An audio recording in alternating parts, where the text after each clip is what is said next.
হযরত উমর রাদিয়াল্লাহু তাআলা আনহু একজন সাহসী, ন্যায়পরায়ণ ও দয়ালু শাসক।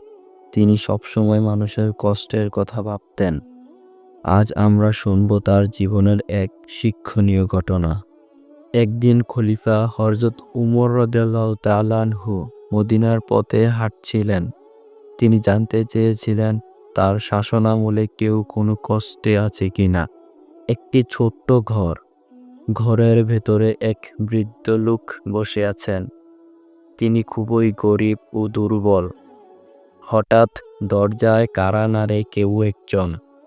বৃদ্ধ লোক দরজা খুলেই দেখলেন হযরত উমর রাদিয়াল্লাহু তাআলা আনহু দাঁড়িয়ে আছেন।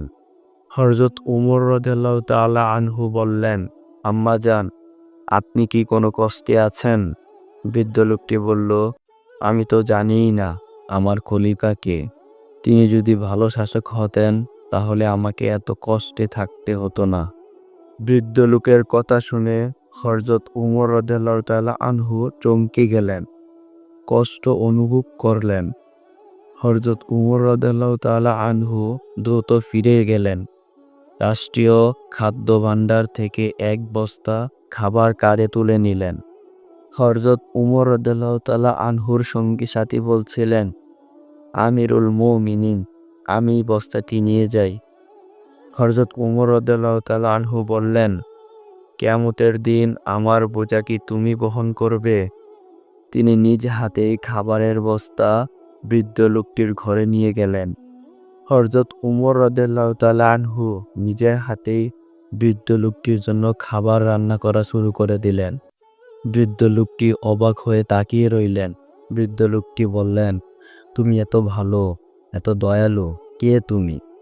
হযরত উমর রাদিয়াল্লাহু তাআলা আনহু মুচকি হাসলেন, কিছু বললেন না। একজন সঙ্গী ফিসফিস করে বললেন, আম্মাজান, তিনি খলিফা হযরত উমর রাদিয়াল্লাহু তাআলা আনহু। বৃদ্ধ লোকটির চোখে পানি চলে আসলো। তিনি হাত ধরে দোয়া করতে শুরু করে দিলেন, নিশ্চয়ই আল্লাহ ন্যায়পরায়ণ ও সৎ কর্মশীলদের ভালোবাসেন। হযরত উমর রাদিয়াল্লাহু তাআলা আনহু ছিলেন এমন এক শাসক যিনি নিজেদের দায়িত্বকে আমানত মনে করতেন। এই ঘটনা আমাদের শিখায় একজন নেতার উচিত নিজের জনগণের প্রতি সর্বদা দায়িত্বশীল থাকা।